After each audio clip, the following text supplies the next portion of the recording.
I would like to invite Madhu from Amazon Web Services to come and share his thoughts around cloud and IoT. So, Madhu, the stage is all yours. Good evening. I think we're going to run out of time very quickly, so I'm going to sort of try to keep this as much fun as possible. So there's been a lot of talk on digital transformation, what happens, right? And when you think about Amazon, what kind of company is Amazon for all of you? Excellent. E-commerce. What else do we do? It's a platform, okay. I don't know what that is. Last time I know what a platform is, train stay, come and stand there. But and this is the problem I have with technology, guys. They talk about scalable platforms. Scalability is about climbing up something, and platform is about where you used to wait for a station in a train. But anyway, so we'll come to that. So how many of you know about Amazon Studios? Manchester by the Sea, movie, Mozart by the Jungle. We have about 4 Oscars and about 19 Emmy Awards, if you want to think about it that way.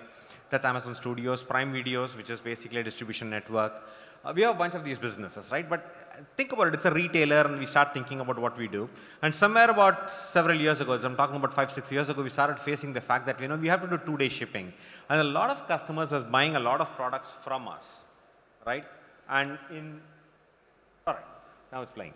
All right, so what's happening is customers started buying, and you have to ship a lot. And most of our warehouses globally are about 13, 15, 16 football fields in size.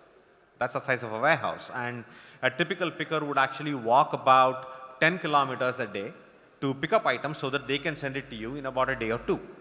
Right? 2-day shipping for you take about 10 kilometers of walking for a picker. That means we said we are going to flip this construct, and we said we can't be doing this because we cannot scale as a business anymore. So we said we're going to take robots and move these shelves around.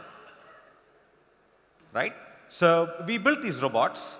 There's a company called Amazon Robotics. It's a Kiva Systems company. We acquired the company. We then made better things on it. And what happens is these shelves actually move.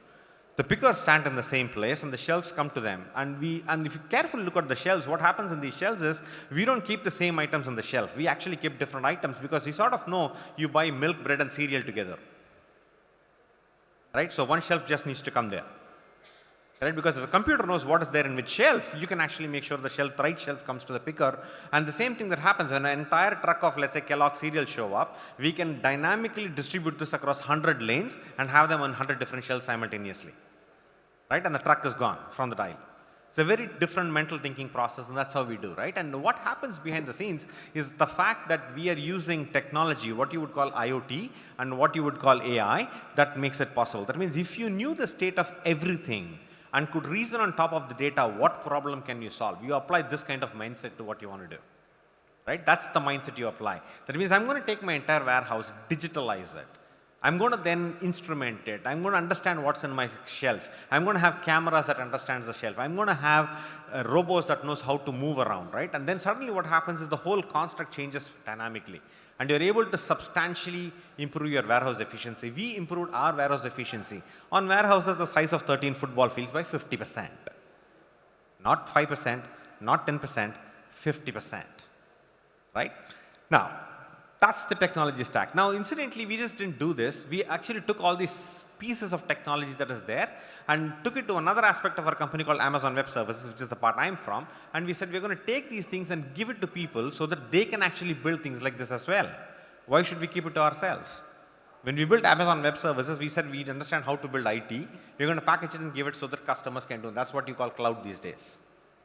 Right? Now we said, look, we can do this with IoT as well. The same underlying pieces and technology that's available is available as a set of things. And what do people do with this? They build connected building and systems. For example, there's a company called Yanmar. What does Yanmar do? They are in the diesel engine business. What else do? They are in the agricultural business.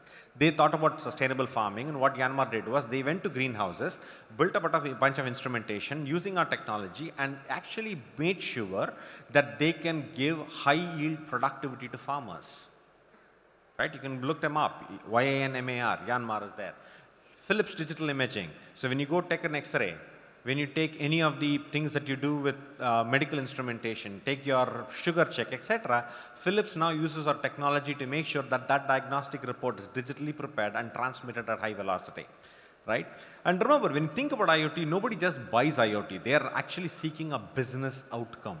And what kind of outcome do you get? You get either revenue growth or operational efficiency. In the case of our warehouse, it was both operational efficiency and more importantly, when customers benefit, you get a revenue increase. So what kind of customers we have?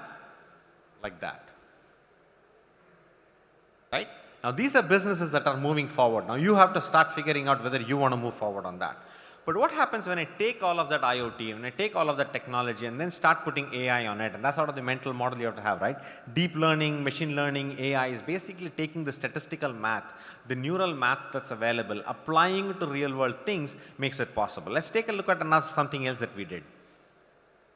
Again, videos do this interesting thing. Let me try and see if I can play this again. Now, what's happening here is somebody's packing, putting stuff in a box. And the past time we saw what happened in a warehouse inside, right? Now this box has been prepared. The box has been loaded into an interesting item, and this incidentally is not fiction. This is Cambridge, United Kingdom, where this item is going to take off from the warehouse and it's going to fly. And it's flying all the way, it's not simulated, it's actually flying to a customer. The customer actually in a rural location is going to drop off a pad and say, I need this goods, because they ordered it about 35 minutes ago. Right? And the item is actually flying there because it's the only place where in the world you actually get a license to do this. The technology already exists. It's only a licensing problem today. Right? And the robots, actually the drone is going to land there and actually drop the item and take off and go away. Now the warehouse agent in the field sort of understands, you know what, I got it. The item has been dropped. The customer goes and picks up the item that they ordered. Right? Now you have sensor fusion technology, you have vision technology, you have logistics technology that brings substantial efficiencies to what is possible on the ground. This technology is fully developed, evolved, ready to be used. Right? It's only a matter of licensing. Again, think about it, it's not difficult to do this today. The underlying pieces that's required to do this are not hard. So where do we use AI? We use AI, and you can use this in a number of places. One example I showed you was on the drone, but you can use it fundamentally to interact naturally. You can use it to bring high construct of individuality in the engagement. And we've been doing this across a number of constructs like this. I mean, all these are different AI technologies that we use for the last 20 years that we've been building in Amazon, right? And we've been democratizing the constructs around it so that you as customers can actually build it and drive that. So each of the services out there, whether it's recognition, poly, Lex, etc., are services. And what these services do is something like this. And let's take the case of recognition. What is recognition? It's vision technology. Remember, traditionally software cannot see, hear, or talk. It can process data, but it cannot see. Think about it. You fill up a form, you give your first name, last name, date, blah, blah, blah, blah, blah.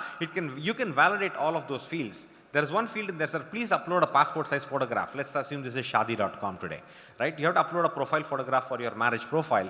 You fill up the form and upload the photograph. I cannot validate what you put in the photograph. All that I know is your file format, JPG or PNG. Not good enough. But if I have to validate what's in the photograph, what shadi.com used to do is have to have a stream of people sit and look at every photograph and say, yeah, that's a good photograph. You know, is this photograph you're clothed even correctly? Right? You said male, but it's not a female. If you said male, it's female, it's not a male. By the way, you're not Shah Rukh Khan, you're not Salman Khan or Madhuri Dixit or somebody else, because that's the kind of pictures also they see. Right? Somebody comes and claims, I'm Madhuri Dixit, or the picture of Madhuri Dixit, right? That's incorrect.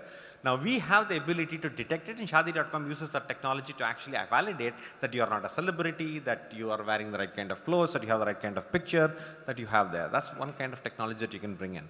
This is China Union Pay. They, apart from using your ATM pin, they validate whether you are the person that you are who is banking right there on the ATM. Right?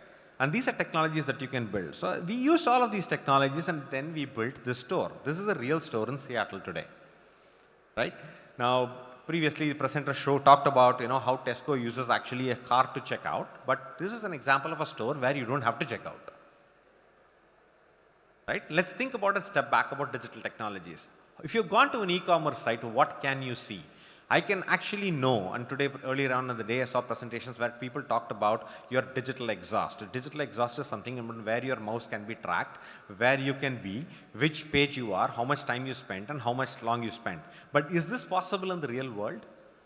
Can I figure out that you stood in this aisle for 35 seconds, that you actually picked up this product, read the ingredients and kept it back, that you went to the dressing room, wore an apparel and came back?